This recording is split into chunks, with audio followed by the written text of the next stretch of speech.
It goes without saying that parents are the experts on their child, but one of the most common questions we get asked is about parent training. So, what are the best ways to include parent coaching in your practice?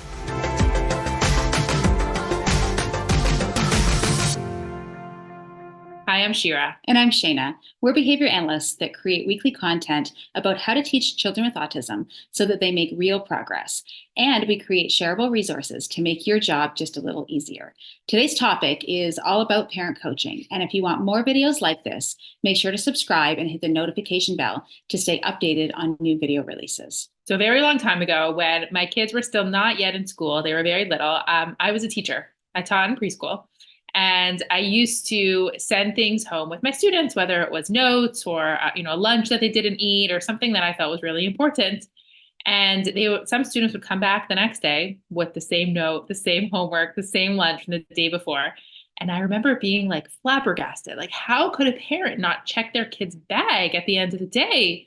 And I thought I would never be that parent. Like it's so important to know what the teacher is going to send home from school.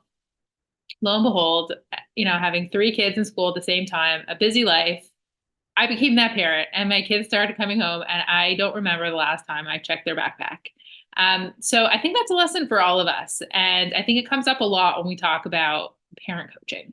For sure. I mean, sometimes I think about parents and I think, oh, why didn't they just follow through with that? Like it was just something so easy. And we have to remember as professionals that we need to take the perspective of parents and go, oh, yeah, like busy lifestyle beyond belief, right? And sometimes it's not necessarily that, they just don't do it. It's the fact that maybe they can't do it. They don't know how to do it, or they try, but there's only so many hours in a day. And, they've got to manage so many other things in their household that they just can't do that one more thing that you want them to do. Remember, we went to school for many years to learn a lot of these concepts. And a lot of the parents we work with didn't. This is new to them. They didn't ask for this. And so we have to keep that in mind when we are talking to parents that this is not their career. Like we chose this. And so we have to make it really simple and really doable. Absolutely. Speak in layman's terms. And we really want to slow down our rate of speech and we want to define the concepts over and over again, show lots and lots and lots of examples because they're learning. Pretend they're a student and they're learning, and sometimes they're scared to ask questions. So they may not understand something, but maybe they're scared because they don't, for whatever reason, they don't feel comfortable asking you, or they don't want to sound like they're, that they don't know this stuff. So they just nod and say, yes, okay, when they really don't. So making sure that, you check in often and review concepts often. And remember, our goal is not to turn parents into like mini behavior analysts or even ABA therapists. We have very different objectives when we are working with parents as when we might be supervising an ABA therapist or a program. Those wouldn't be the same thing unless parents are really gung ho and want to start generalizing some of the stuff that they're working on in their program. We would start with something very different. The first thing that you would need to start with is really having a conversation with parents and finding out what's working for them and what's not working for them. And also knowing that we as parents all run our houses very differently. I remember like when my kids were little, bedtime was a non-negotiable. Like we had a bedtime routine. They went to bed every night at 7 o'clock. I would never leave my house past 6:30. I was very, very diligent about it. And so sometimes I would speak to parents and they would say, oh, my kid doesn't even sleep in his own bed. And like, I don't even know when he goes to sleep. And I would be like, great, that's what we need to work on. And the parents like, but it doesn't bother me. Like, I'm fine with that. So, but it's really important to them that their kid, eats healthy foods. So we have to kind of take that bias out of it. And remember that when we're talking to parents and having that conversation, we have to hear about what's important to them and what is going to make the child's life in this parent's house easier, more meaningful, or help support the parents in their goals and not to put our ideas and our goals into this parent coaching. I remember one of my very first ABA jobs. I was so excited because we really had this breakthrough with this girl I was working with, and she was so young and she had just started ABA, and she got through gross motor imitation and some following one step instructions. And I was so excited. And wanted to show the parents and show them how that they could be doing this as well. And the mom looked at me and I said, yeah, yeah, look at this, watch. So you can sit down here and you can say, do this, and then you clap your hands, and then she'll do it for you and what have you. And she looked at me and said, huh. And like the mom didn't implement the program because it wasn't a goal for her. And I mean, ultimately the whole thing was she wanted her child to imitate, but that in and of itself wasn't a goal. And B, mom didn't have time in her busy life to run ABA programs and meet a knee at a table. That's not what mom's job was. And looking back, 20 some odd years ago, I totally understand that now. And parents shouldn't be running knee to knee tabletop ABA programs unless that's what they want to be doing. Yet, you look at, a better example would be something like, you're teaching your learner to request for items within an ABA session. So, every time they want the juice, you make them point to the juice. That's it. That's all. And then they can have the juice. And eventually, you maybe have them verbalize for juice if they can do that. And if you're only doing that within session and parents aren't following through on that, they get juice, they get any of their preferred items or activities without having to do anything. Well, then your skill, it's not going to generalize, right? So the point or the verbal that you taught them may not generalize to the natural environment because it's not an expectation of parents. And that should be an expectation of parents if, requesting is a goal, and it should be a goal because it's pretty functional in real life. So making sure that those little concepts can be conveyed to parents and really practicing that over and over and over again. And remembering that sometimes, parents, like I said, this might be new to them. They have a different life. And this is what we do. So sometimes parents can be afraid to ask for help because we might make it seem like everything's great and we totally know how to do everything with your kid and they never misbehave and we're able to teach them how to do all these things. And then the parent might start questioning themselves like, well, how can they get my child dressed and I can't? How come they can feed my child and I can't? And we don't want that to happen. So remembering that parents don't have the same, one-to-one environment and controlled setting that we have, keeping that in mind when sharing those kind of things. And also then bringing parents into our world, sharing videos with them if possible, showing them how we do things so that they might be able to see why we're being successful. Well, it's because we are prompting this way, or we have reinforcement available, or we've, controlled certain aspects of the environment. So it's important to bring parents in to how we're being successful with their child so that they can hopefully start to translate some of that stuff to their environment as well. But setting the parents up for success as well, right? Parents need easy wins. If they see that their child is doing so many things with you and they're not doing anything with them, give them some easy wins. Like you can't start off with a really hard task and say, well, do this. You want to start off with some things that, the child has probably mastered in the ABA session, or just some practical things they can do in real life that you're seeing in the session. For instance, communication temptations, things that they're setting up for requesting.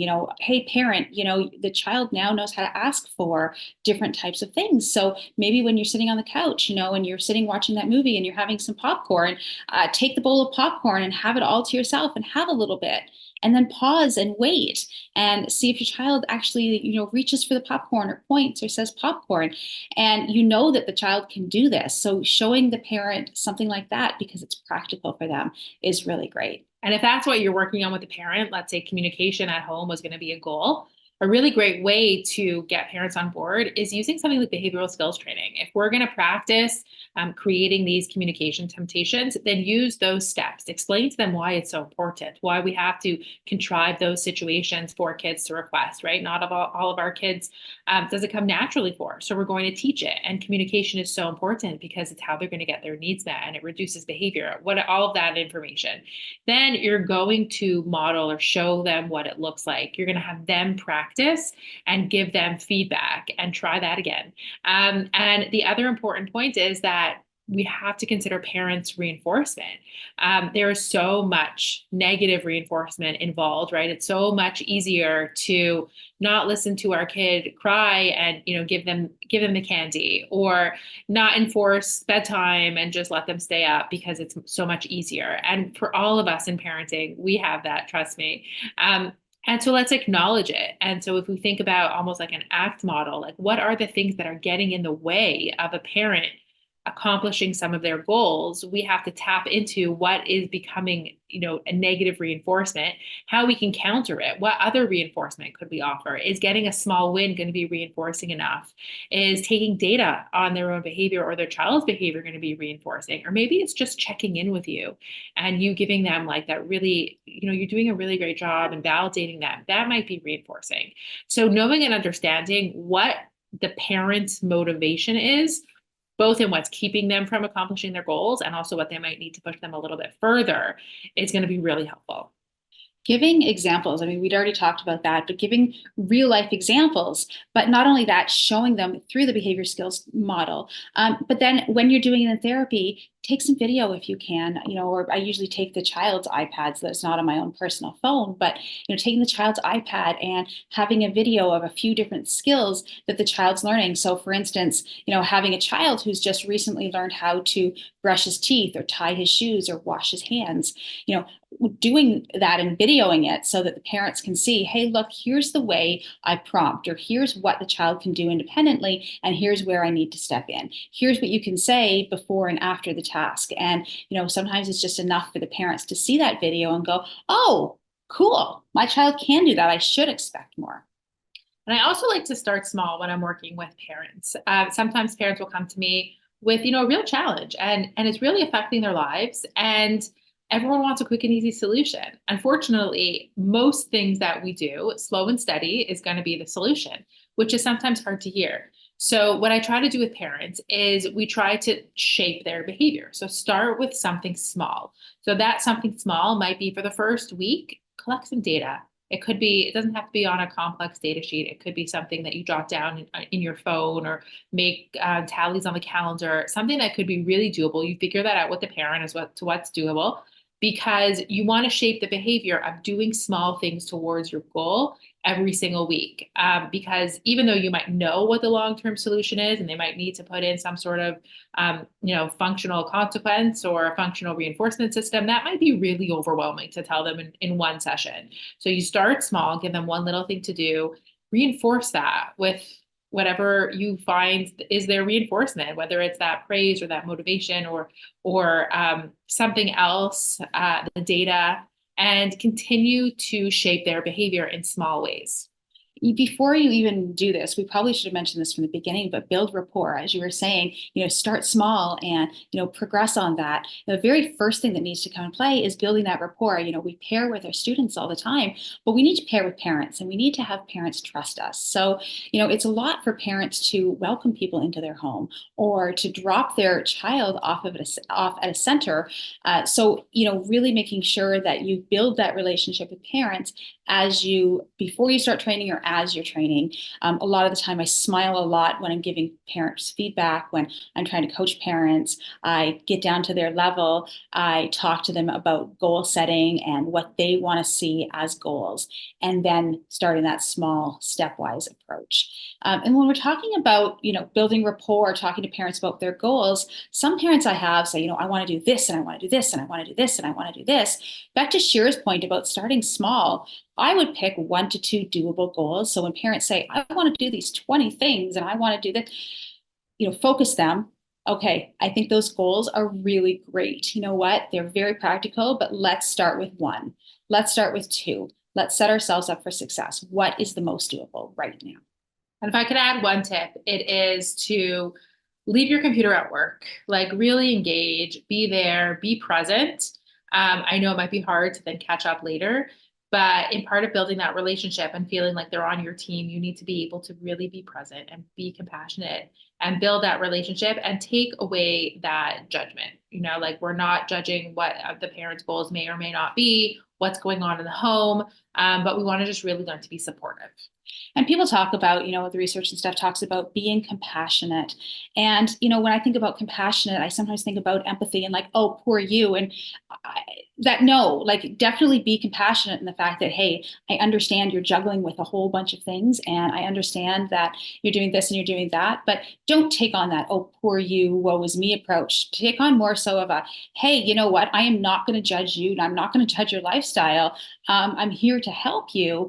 And I understand there are some barriers to some of these things I'm telling you. So let's even talk about those barriers and say, what do we need to make this happen? What types of things can you do? What is doable for you? And meeting parents where they're at.